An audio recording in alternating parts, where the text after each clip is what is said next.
good, everybody? Welcome in to the Early Edge in our Week 13 Sunday preview. It's hard to believe we've already arrived at the first Sunday in the month of December. I'm your boy, the Coach. I simply try to host this incredible brand that you guys have made possible. We're here 2 times today at noon, and then, of course, tonight, 7:30 p.m. Eastern time for prime time Early Edge as we count down to the Chiefs and the Packers for Sunday Night Football. Now, as you can see, tell you all the time, I travel a lot, in my world, and we are no longer in the friendly confines. We are on the road Sunday at the Hero World Challenge. Guess what's right across the street from your boy? Tiger Woods Restaurant. I'm in Jupiter, Florida, getting ready for an incredible event you'll see all over my social media. But for the here and the now, we've got business to attend to. So let's bring in the stars of the show, because you know them and you love them. Here on a Sunday, we keep it nice and tight. The counselor is here. My man AB is here. Now, I've already seen in the chat, you guys are here right on time. We're going to throw a little ad lib. AB, if you're cool with it, whenever the college football rankings come out, at the bottom of the hour, around 12:30 Eastern time, we're going to discuss just a little bit, because there's been a ton of discussion this morning on who the 4 teams should be. Are you cool with that? Coach, in the words of Vincent Kennedy McMahon, hey, you got it, pal. God, I heard that so many times. I hear it in my dreams. You know who else I hear in my dreams? My man, the counselor, one of the greatest handicappers of all time. See you, Nejad. Top right to you.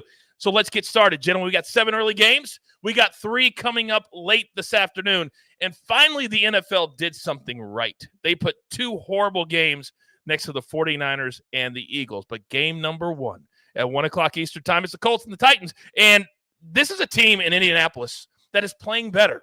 They now have settled into Gardner Minshew being the starting quarterback. Jonathan Taylor's out. He's got a broken bone. But here's where we stand as a brand. And AB, I'm going to start with you because you have an official pick. From the prop show, if you watched it Friday, EC is on Matt Gay over 1.5 field goals. Emery's on the Colts minus 1.5. Uncle Dave, Derrick Henry, let's go over 62.5. EC's on Michael Pittman over 72.5 receiving yards. And Will Levis under 31.5 pass attempts. So AB, clearly the crew is invested in this game. What are you looking at? The crew's invested in this game, and that is frightening. But I am also invested in this game, so you know what? We're just going to jump right into it. And anyone who's been around since 1999 to see the Colts-Titans rivalry, you go back to Steve McNair versus Peyton Manning, and what is the one thing that screams out with these 2 teams? Over 3.5 field goals. This game is going to be ugly. It's not going to be fun to watch at all here in Nashville today. It's about 56 degrees. Cloudy, no wind. It's going to be fine for both kickers, and they're going to use both kickers. So that's really all we need to say. Nothing much more we need to break down on this game. Field goals galore. We're the only brand in America, counselor, that can hype field goals because we don't criticize them, because those tickets cash just like anything else. But when you look at this game, what do you see?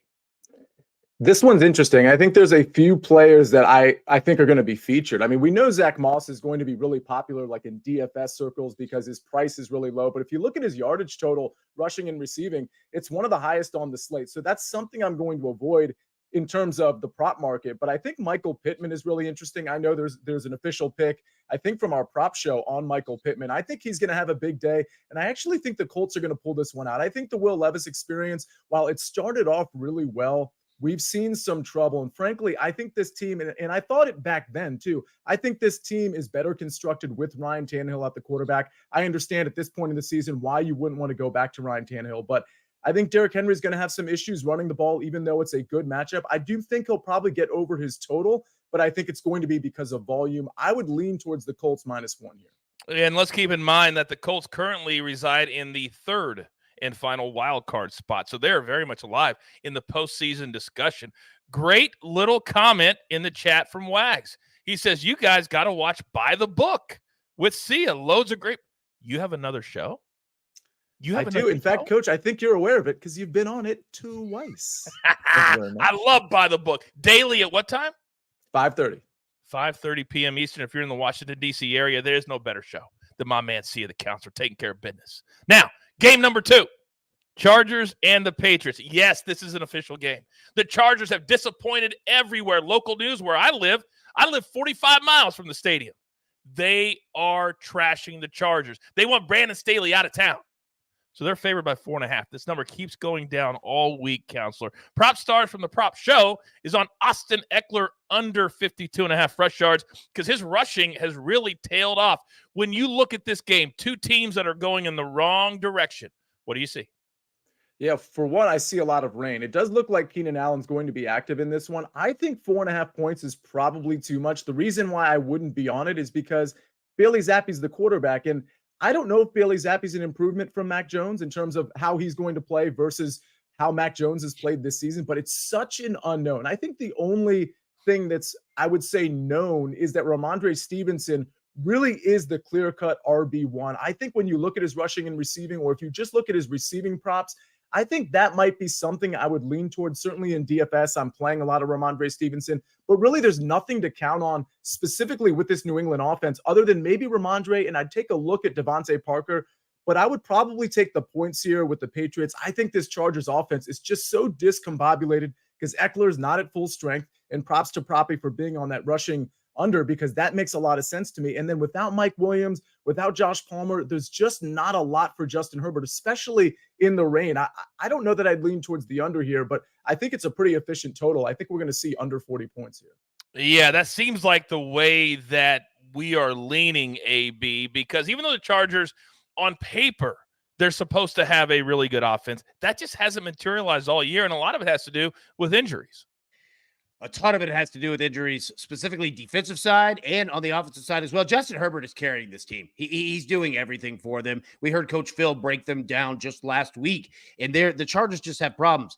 But they're nowhere near the amount of problems that the New England Patriots have, and specifically, as CM mentioned, at the quarterback position. Now, here in Nashville, 30 minutes away from where Bailey Zappe played college football there at Western Kentucky. Beautiful Bowling Green, Kentucky, right across the state line there. And Bailey Zappe is like Mackenzie Brooks.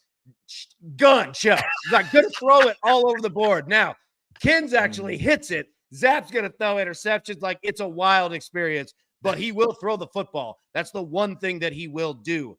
But I agree. I don't know if it's better than Mac Jones or not. This game is too risky. I want nothing to do with it.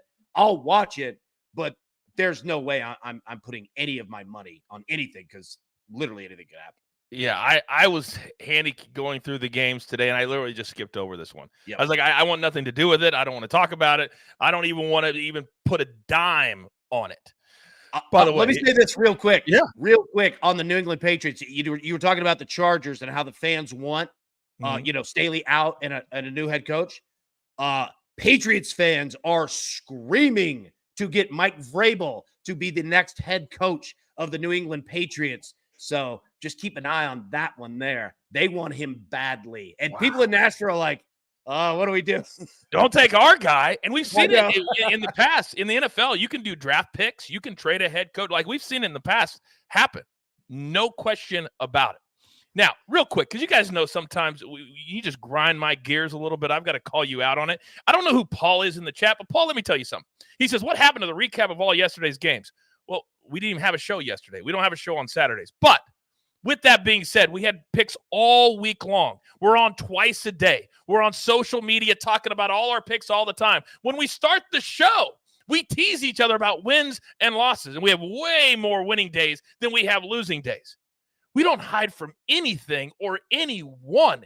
If a recap screen is what you need, then take a screen grab and then do the X's and the checks yourself. It takes an extra 10 minutes. I bet you didn't even know this. An extra 10 minutes just for AB to do that screen. Yes, AB. Yeah, I would also like to add, don't worry. We're trying some new things out in regards to the network show of intros. Correct. And all of our timing. Like, I assure you, we're not hiding from any of it. We're just getting a lot of different things down.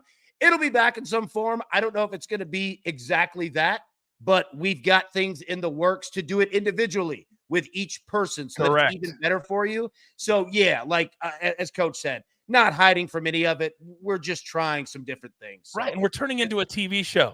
Yeah. Go look at any TV show, and how many of them start the show and go, hey, here's what we – no, that's not how TV works. We're changing. We're getting bigger. Paul changed. A lot of people hated it also, by the way. Yeah, they really did. Daily of like, get rid of this. We're tired of seeing it. So. Oh, my gosh. Sorry, that just grinds my gears. And you guys – it's good to address it. Irritated at little things. Little things. Big picture, we're growing. Big, growing. All right, that's off my chest. Now I feel better. Now, this game I'm actually very, very interested in. The Lions are going on the road. We haven't seen them since Thanksgiving when they got throttled at home by the Green Bay Packers. So how will they respond? Well, as a crew, Uncle Dave is on Jahmyr Gibbs over 44.5 rushing yards. Remember, there are two really good running backs for the Lions, but both of you guys have a best bet in this game. So, AB, why don't we start with you? Because I love how on certain games, whether it's college or the NFL, you find a different way to play totals, point totals, team totals. Talk to me. Lions and Saints is going to be a really fun game today, right? You've got the Lions that really need a good bounce back game. And the New Orleans Saints are kind of getting better. And while, like they don't have Super Bowl aspirations, anyone could win the NFC South. So they have to keep going. I'm going to take the BetMGM early edge special here. Oh. Lions and Saints, both teams to score 20-plus points at plus 105. I think you're going to see a Lions offense that is determined not to turn the football over as they have been doing week after week after week as of late. And then the Saints, who are slowly, really their biggest problem was the red zone. Derek Carr has been phenomenal between the 20s in the middle of the field. Great completion percentage, but it's been the red zone. And I think that you're going to see New Orleans put an emphasis on scoring there. So quite frankly, I think it's going to be a fun game. Both teams score 20-plus points and you get plus money. Yeah, I think it's going to be a lot of fun. It's going to be indoors. Weather's not going to be an issue. And I mentioned, Sia, there are two really good running backs for Detroit. Who's the other one? The other one's David Montgomery. And listen, when the Lions really need to buckle down and win, which frankly, they haven't been very good lately, they really do lean on David Montgomery, especially in neutral and positive game scripts. I think even if Jahmyr Gibbs gets 9, 10, 11 carries, we can still see David Montgomery get 13, 14 carries. In fact, that's what his rushing attempt prop is lingering around. And frankly, this Saints defense, while if you look at the full season, how they've been against the run, it's been pretty good. But if you look at the last few games, it's been pretty bad, including Atlanta gashing them for well over 200 yards rushing. So I really like David Montgomery's role in this game specifically. I think it does have shootout potential when you look at the over, and that really plays to AB's pick. But I think a lot of this is going to be on the feet of Jahmyr Gibbs and David Montgomery. And I think David Montgomery sails over this. By the way, he sailed over this 63.5 rushing total in 3 games in a row. And one more message to Paul. I was on the early edge every single day this week, Monday, Tuesday, Wednesday, Thursday, Friday. And certainly Monday through Thursday, I can't account for Friday because I don't really remember, but we had more winning picks than losing picks. Did we have a recap screen? No, we didn't, because we're changing the mo of the show. So I'm sorry you were missing during the entire week, but just an FYI, even in the wins versus losses, when we're ahead there, we haven't been showing the recap screen. So not hiding anything, including the winning days. I think the chat is handling our business for us just fine right it's about now. It's just such a dumb comment. Like he clearly just hopped in and wasn't paying attention to what we were doing this entire week. I'll tell you what that just solidified is that the next time that I have legal issues, hopefully not, Sia is going to be representing me. I'm kidding. I've never had legal issues, but Sia, just in case. I think the reason that it irritates us because we work so hard at what we do. And if we went to somebody else's job and said, we literally live this 24/7. That's why it grinds our gears a little bit. That's all. All right, moving on. There's a lot of games, and this happens sometimes when you get to the month of December, because now we've kind of had teams separate themselves through record, through plays. We have a good enough sample size. So good teams, good games, and then there's this. And the Falcons somehow are still very much alive because they're in a bad division for a playoff spot. They are. They're giving 2.5 on the road at New York, the Jets. And how about Aaron Rodgers back on the practice field this week? Very interesting. Now, RJ has the Jets in a teaser plus 8.5. Don't mind that. The Jags are the other half of that. Emery, who did a great job on the mega preview this week, he's on the Falcons. So we've got guys not really opposite because both things could come in. But, Counsel, let me start with you. Atlanta still has a lot to play for, but they've been so inconsistent. I don't know what to think. Yeah, Arthur Smith specifically, you kind of never know what you're going to get. But with the Jets, I do kind of think you do know what you're going to get. The quarterback situation has gone from really bad to even worse than that. And I just don't think there's any way, even with the Jets getting a couple points, maybe this ticks up to 3 before kickoff, but even at home, getting 2.5, I'm just not interested. I think the Falcons' rushing offense specifically, I mean, we saw even Cordero Patterson get in there and just pull people over. It just begs the question, like, why did they draft Bijan Robinson anyway if you weren't going to use him full time and you've got Algier and Cordero there? But long story short, I think they're going to end up running all over the Jets. I understand this is a formidable Jets defense, but you can run against them. And I think when push comes to shove over 4 quarters, they're going to find themselves in the end zone more often than of all teams, the New York Jets. So I would certainly lean towards the Falcons here, given the points. You want to drive a prop better crazy? Bring up the name Bijan Robinson. Because at the beginning of the year, every good prop better in America was all over this guy. And then 2 or 3 weeks in a row, we all lost because he just didn't play when his number was at a regular number. Drives him crazy. That's part of the business that we have to deal with on the day-to-day. So, AB, now that we kind of know who's going to be playing, does that change anything for you? Here's the hard part about the Atlanta Falcons, and Sia just nailed it. You do not know what you're going to get with Arthur Smith. And the reason I say it, I have no bets on this game. I lean to the Falcons with the spread, but I want to hit on what Sia said for betting the Falcons moving forward. Arthur Smith, his dad, founded FedEx. They've got a little bit of money, okay? And this is a guy who built a little bit. This is a guy who literally started his career, all right, with the Titans, making copies and coffee for coaches and worked himself up. His family could have bought the damn team if they wanted to, and he just pulled in a Ford Ranger truck in the parking lot because that's who he is. So if you're a guy who's not putting in work, he's not with you at all. He doesn't respect it. He doesn't feel it. So the people who are putting in work on the practice field during the week are going to get the carries and all of that. So understand that when you hear practice reports of the Atlanta Falcons, believe them. Those are the guys that are going to get work. That being said, look, this game's going to be hideous. The total's 33, and it's going to be a lot of running the football. So, yeah, I lean the Falcons. I avoided saying the total because I just don't like saying these yucky totals. We've had a lot of 33s and 34s lately in college. Today's got a lot of even number totals today, too. A lot of no hook totals. Take a look. It's kind of weird. You don't see that many. By the way, you'll rarely see, we saw it last night, a total at 36 and a team give 22.5 and cover and the overnight come in. That happened last night. Michigan. I mean, Iowa's next level kind of bad. It's insane. Now, you could have bet that game last night, but where? I'm so glad you asked. How about BetMGM? And new BetMGM customers can sign up today and get $200 in bonus bets. Just place your first wager of at least $10 and you will receive $200 instantly in bonus bets regardless of your wager's outcome with bonus code EDGE200. That is bonus code EDGE200.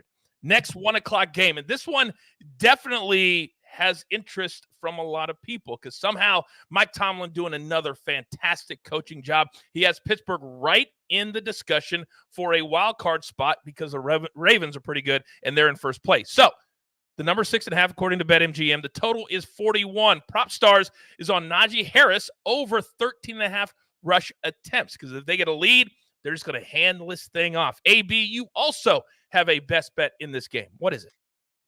When everyone zigs, we zag, and everybody is betting on Najee Harris and Steelers props, and I totally get it. Playing at home, playing good football, as you mentioned, Mike Tomlin doing his thing. We're going to look at the other side. We're going to take Kyler Murray over 5.5 rush attempts at minus 115, all right? He's going to have designed runs for him in this offense because, quite frankly, what else do you really have, all right? But number 2, he's going to get flushed out of the pocket constantly in this game, and he'll take off and run. So you're going to steal some there as well. So minus 115, very affordable price. And quite frankly, I think the Steelers are kind of due for a loss. I'm not saying it happens today by any means, but it wouldn't surprise you, right? No. Kyler Murray could do those things, and the Steelers can have bad games. So if they do end up with a lead at the end, kneel downs count as rush attempts too. We're not counting on that, but you have that in your back pocket. But quite frankly, Kyler's going to run the football today. I can't remember. Didn't we just cash a ticket with that exact thing happening for us last week? Patrick Mahomes and Jalen Hurts. Oh, and Dak Prescott. Oh, it pays to watch live. Knowledge is power. It's about the information. Oh, something you cannot find on a recap screen. All right, see you, Nejad. Let me come over to you. Because when you have 2 7-4 teams, normally you'd be talking about them in the discussion for the division. And I guess technically you can, but right now you've got Pittsburgh and Cleveland in those first 2 wild card spots. And the Steelers, boy, they've done it by just kind of piecing things together. Is this number too high? It does feel too high. I mean, we mentioned by the book earlier. I actually had a play on Pittsburgh. It was -5.5, and then it was -6, and now it's getting to a point where I don't think I can take it, which is why I don't know if people notice I do this 2-minute thing on that show where I just give a rapid fire a bunch of picks.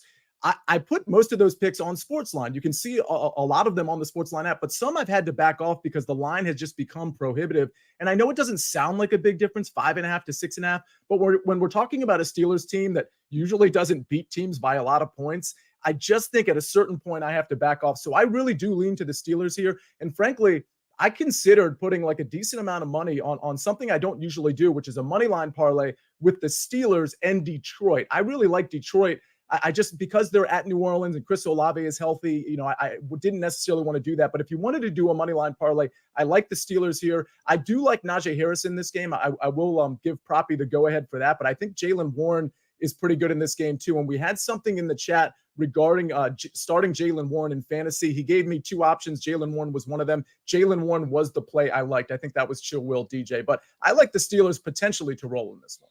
You know what's crazy? Because we've documented this a lot. That part of what makes this show and brand what it is I don't allow any of us to talk to each other about our plays before the show because I want it to be authentic and I don't want us to. I literally was looking at a Lions money line, Steelers money line parlay when I was preparing for the show. That's exactly what I looked at. Exactly what I looked at. Jeff says, I will never bet a Cardinals prop bet the rest of the year. I live in Arizona and they are garbage. It's risky. I get it. That's why, the only person that Kyler Murray trusts is Kyler Murray. Other than that, yeah. And also, I want to say really quickly, yes, Michigan is the number 1 seed. Okay, college football playoff. Okay. Washington is the number 2. Okay. That's what we know. We're about to find out the other 2. So, give ESPN a lot of credit for that. That's a producer. And people thinking outside the box. Most of the time, you just give the 4 right away. But there's been so much discussion on 3 and 4. Do we have it now? Texas is number 3. So you've got the first game is Washington versus Texas, and we're about to find out Michigan's opponent. I don't think anybody argues that Texas should be in. See it, right? The way they look right now? I don't think I would argue with that under the circumstances, yeah. Okay. As soon as that 4th team comes out, AB, you let me know. And then the Lions should be coming out right after that. This is fascinating. And this will be, it's kind of ironic that this is happening the year right before we get a 12-team playoff next year. This wouldn't even be a discussion next year, but it is today. Do we know, maybe the chat has something. I mean, I know it's going to be announced probably in minutes, but who does the chat think the number 4 seed is the number 4 team is going to be? Because there's a couple options there for sure. Why don't you guys write it into the chat? Let us know. Do you think it's going to be Alabama or do you think it's going to be Florida State? That's really the only 2 options that I see in my mind. So write it in there. Do you think it's going to be Alabama or do you think it's going to be Florida State? We want to know. By the way, Sia, you have my full permission. You don't have to say the other show. Just say buy the book. We support it. That's a big part of what you do. Just say buy the book because I don't care what anybody else says. We support you and everything that you do. Period. End of story. They cut the commercial before announcing number 4. Of course they did. Of course they did. For all the things I hated when I was at ESPN, that's getting it right. That is making people wait till after the bottom of the hour. Very, very smart in television. Shout out, by the way, Coach, shout out to Joseph Akers, who was really honing in on this James Madison theme that we've been going with the last 2 months. He says JMU belongs in the number 4 spot, and I cannot disagree with Joseph Akers. Wow, James Madison. They've never been mentioned more in football and basketball than this year in the last 3 weeks. All right, we have finally arrived at a game that is juicy, that is meaty, that we Coach, can. I apologize. We have the number 4 team. Let's go. Florida State is out Alabama is in. Oh, you just deked me. Yeah, he just did the whole me. reverse thing. So Alabama's in. Yep. Alabama is in. I'll get you odds. So your games are this: Michigan versus Alabama, Washington versus Texas. Keep going. Give me a second. I'll get you odds on both games on the screen. Real quick, I want you guys to tell me what you think the odds are going to be before they come out. See it real quick. Michigan, Alabama. What's the spread? Wow. Michigan -4. Okay. And AB? Yeah, Michigan 5.5.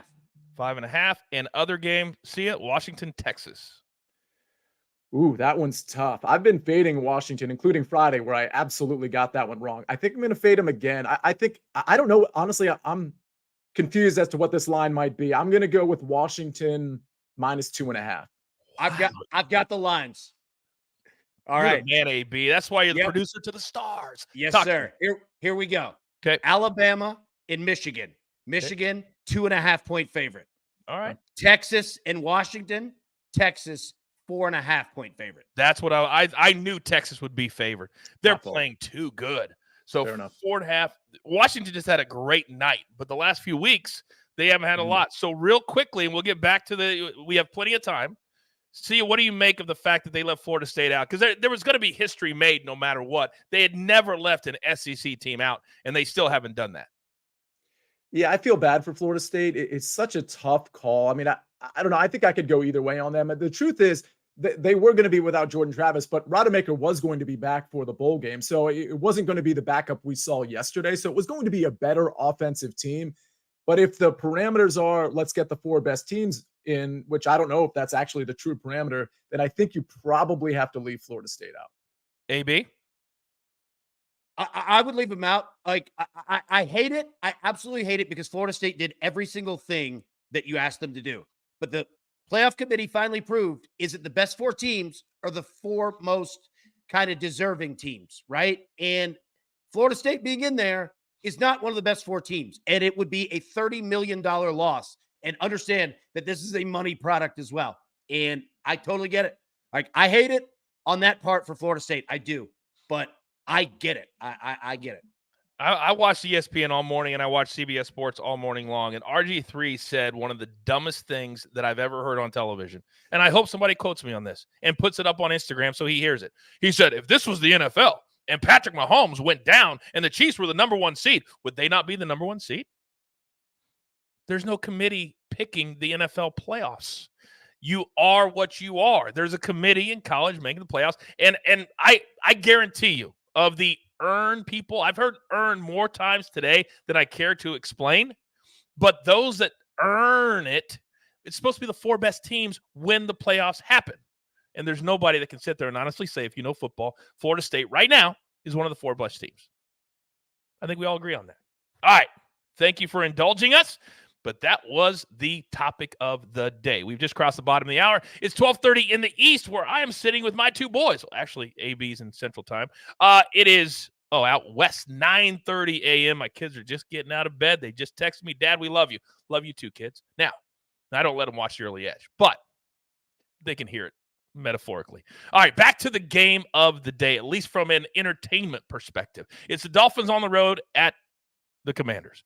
This is a big number according to BetMGM, 9. The total, that's where I'm focused on, 49.5. We have a lot of picks from the crew. Uncle Dave's on Antonio Gibson over 11.5 rush yards, -125. It's a low number. You got to watch the prop show to hear the explanation. Then EC's on Curtis Samuel over 35.5 receiving yards. Proppy's on Logan Thomas over 3.5 catches, -125. And EC is on Sam Howell over 263.5 passing yards. See ya. There is a theme here.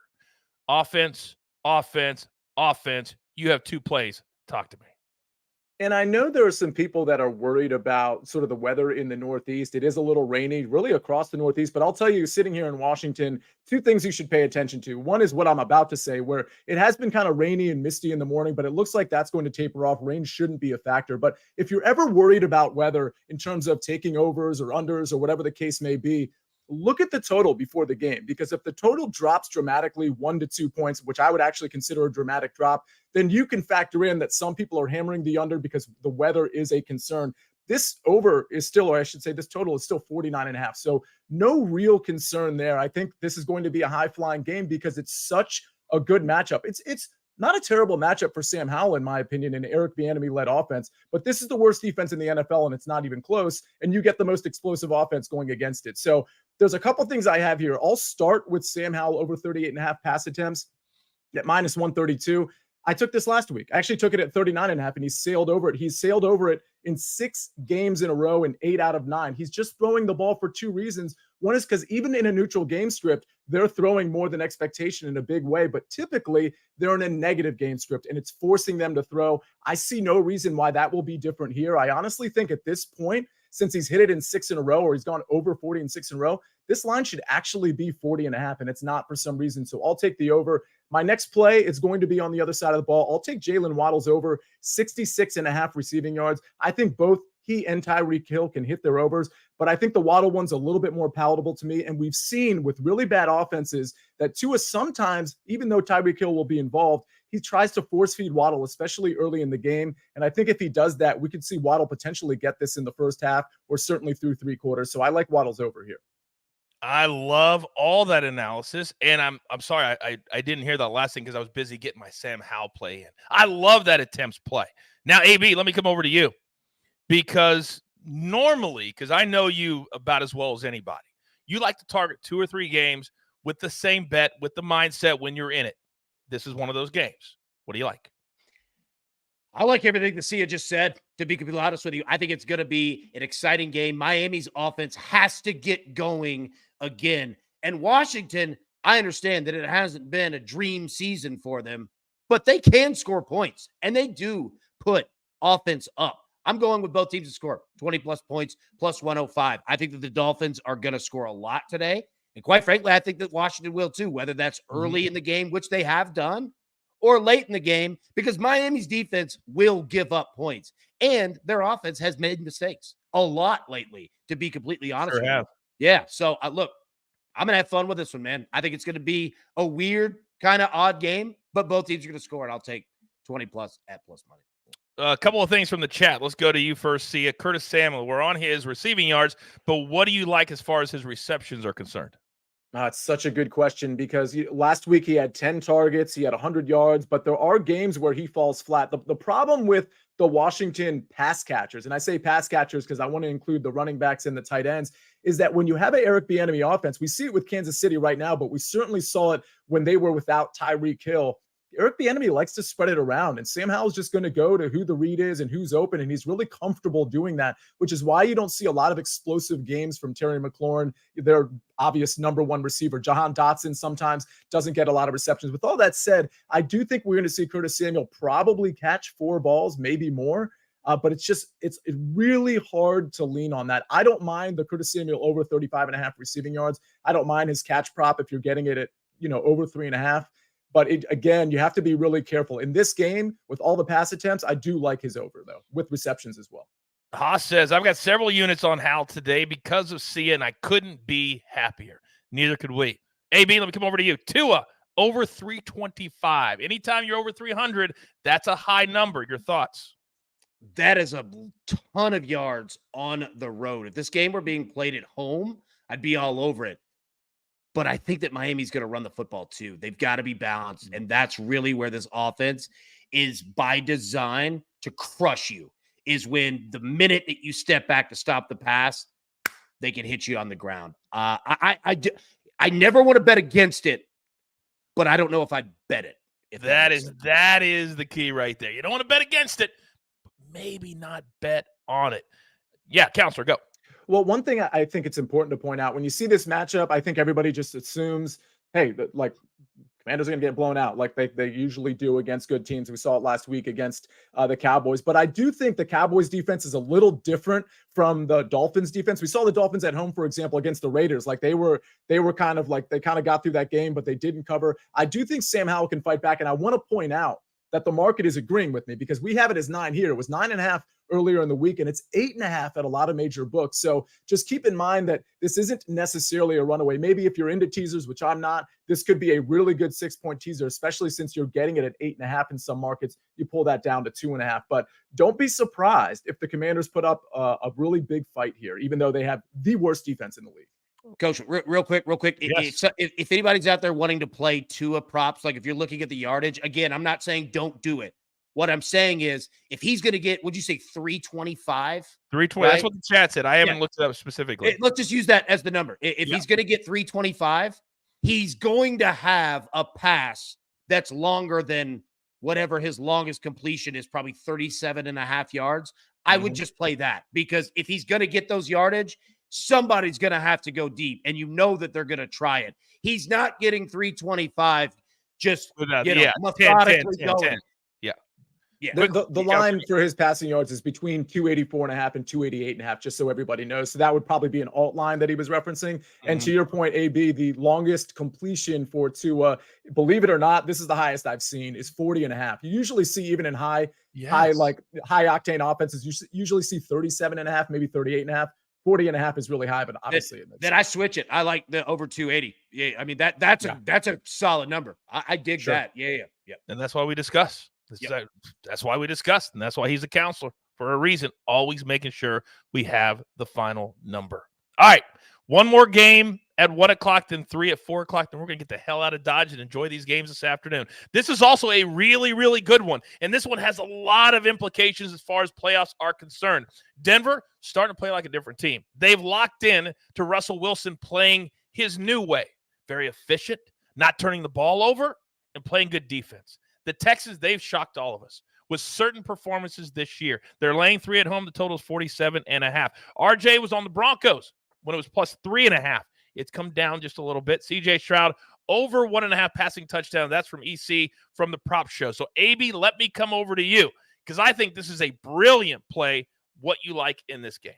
Sean Payton and the Broncos are having success because they've not only balanced the offense, but they've balanced Russell Wilson specifically, and they're using his arm and his legs, and it is paying off. We're going to take Russell Wilson over 5.5 rush attempts at plus 110. Again, there will be design runs, there will be ad-libbed runs, and if they win the game, you're going to get kneel downs as well. But again, we don't ever count on the kneel downs, but you have that in your back pocket just in case. But that being said, they've been using Russ on the ground over and over and over. I believe he's hit this number in 3 to 4 straight games, right? Like, they like to use him there because, again, he's not young Russ, but he could get the job done, right? And he will, ad-lib and get flushed too. So, yeah, over 5.5 rush attempts for sure. I think part of the reason he's rushing it more, even if it's not called rushing attempts, is he's not taking that chance down the field either. Like you say, young Russ. Young Russ loved those big rainbow type throws deep into the secondary. He doesn't really do that anymore with Jerry Jeudy or Cortland Sutton. Sia, what do you see in this game? This is a really tough one, because I don't know how seriously to take either of these teams in terms of, like, especially the Broncos. How good are they? I feel like they go through these games, and credit to Russ, he's played pretty good, but I also feel like Sean Payton is kind of protecting Russ from himself and just from this offense making some errors, and they've gotten away with it with solid defensive play, but I don't think this defense is as solid as people think, especially against the run. I think the Texans win this game, and I think they cover. That's my lean here. It's not a strong enough lean to actually have made it an official play. But if we're comparing stocks here, I think the Broncos stock is a little higher than it should be, because I don't think the Broncos are this good. And the Texans, especially coming off a loss to Jacksonville, I think their stock has dipped just enough to create value on the Houston Texans. So especially at -3, I've got a hard lean to the Texans here. Let's remember that they lost that game last week after making a comeback and missing a 58-yard field goal off the upright that would have sent it to overtime. So it cost us the over too. Yes, it did. It cost me thousands of dollars in daily fantasy. I needed that game to go into overtime because I had Stroud and Nico Collins and Calvin Ridley in a lineup that ended up finishing 10th out of 3,900 players. I really needed just a few more points to climb up to $4,000 or $10,000 off the crossbar. Slow motion to me. Stings. Oh, wow. Does that sting? By the way, Eric David, line of the day. Kneel down's count is AB's middle name. How did They're you know nice. his middle name? Yeah. The fun part is that, like, if you're out, somewhere like at a friend's house or at a bar or whatever, like you're watching the game, at the end, you are cheering for something completely different than everyone else. And they're like, what is this guy wanting? He's wanting the ball back with 2 minutes when they're up by 18. Like, I don't understand it. And you're like, oh yeah, punt it, son. Give me that ball back. Punt. Yeah. Off his foot. Off the You're side. like, I hope you have 3 timeouts too, because I want to kneel it. I know. It's fun. Oh my God. I love those Instagram videos of the wife or the husband and their better halves. They can't figure out what the hell they're doing. That's usually at SportsLine Instagram accounts, usually. All right. Those are the 7 early games. These next 2 games we're going to be very quick with, because the last game we need some time for. So there are all of our early plays.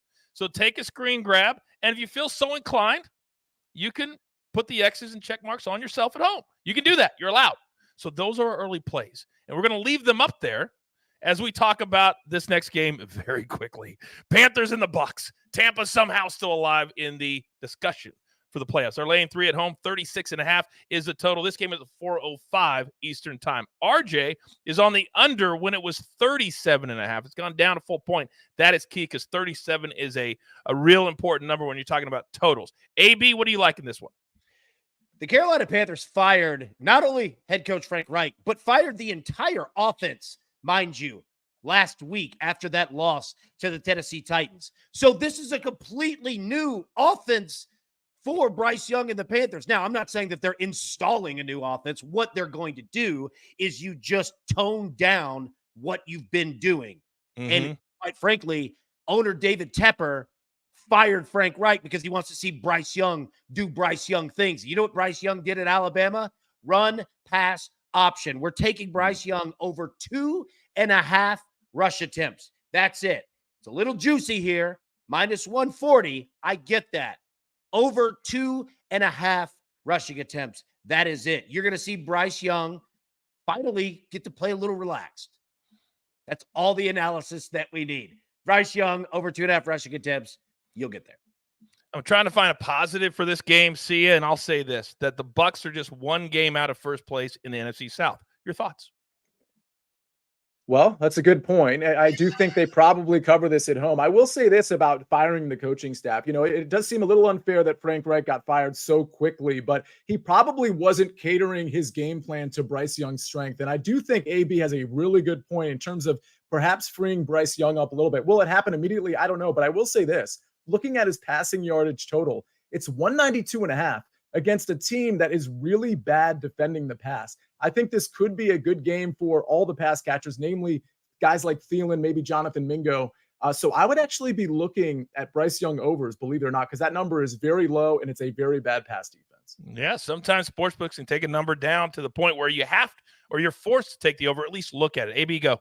Yeah, real quick, just wanted to say, C is 100% right. That's why we are playing Bryce Young rush attempts and not Bryce Young rushing yards. I think he's right. I think he has a good game passing.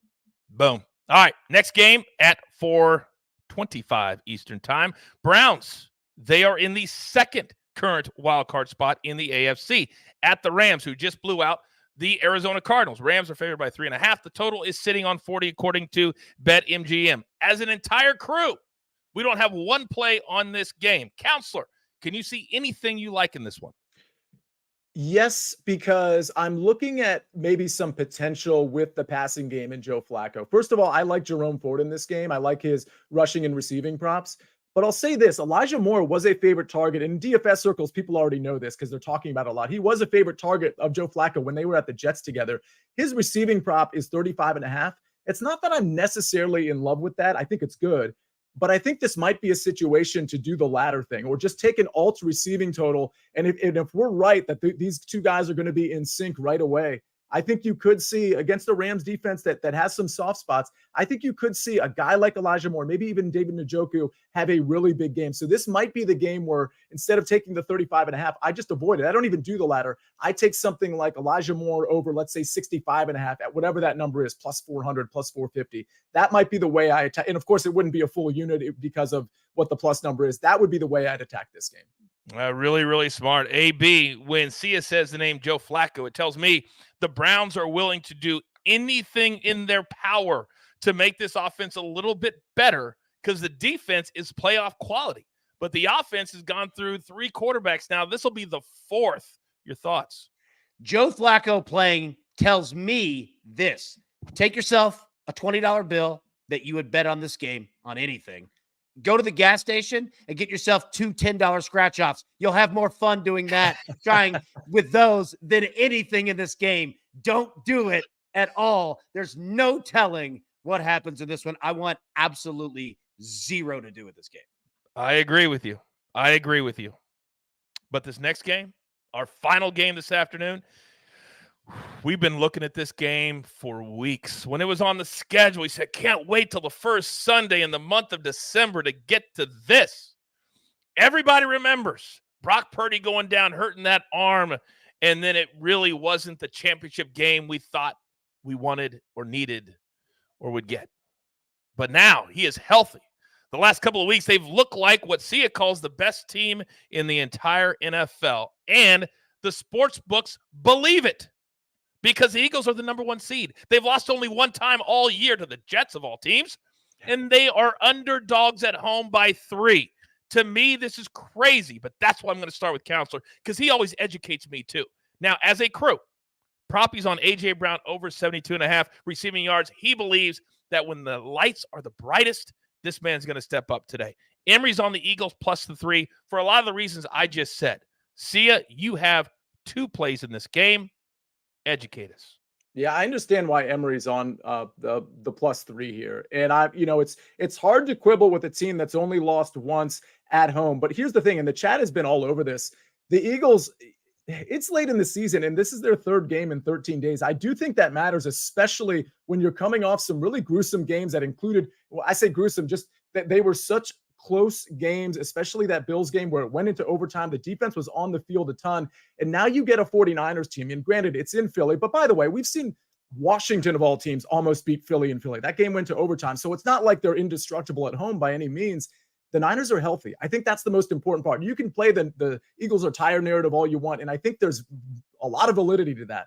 But the Niners have Trent Williams. They have Deebo Samuel. Christian McCaffrey is healthy. They got Brandon Ayuk against the secondary that can't cover a lot of people, especially a lot of people in space, which is the design of this Kyle Shanahan offense. So to me, this is just a perfect spot for the team that you said it, I think is the best team in football. It does seem like a crazy line in Philly, but I think it's warranted. Give me the Niners minus 3. I was hoping this would tick down to 2.5. It doesn't look like that's going to happen, but monitor that because it's not going to go up to 3.5. So you may as well wait on this one to see if some late money comes in on Philly, and then you hit the 2.5. The other bet I have, it's a bet I've had the last few weeks, at least a couple of times. I've got Devontae Smith over 57.5 receiving yards, and it's for the reasons I gave out in the SportsLine app 2 weeks ago, and that I gave out on this show last week.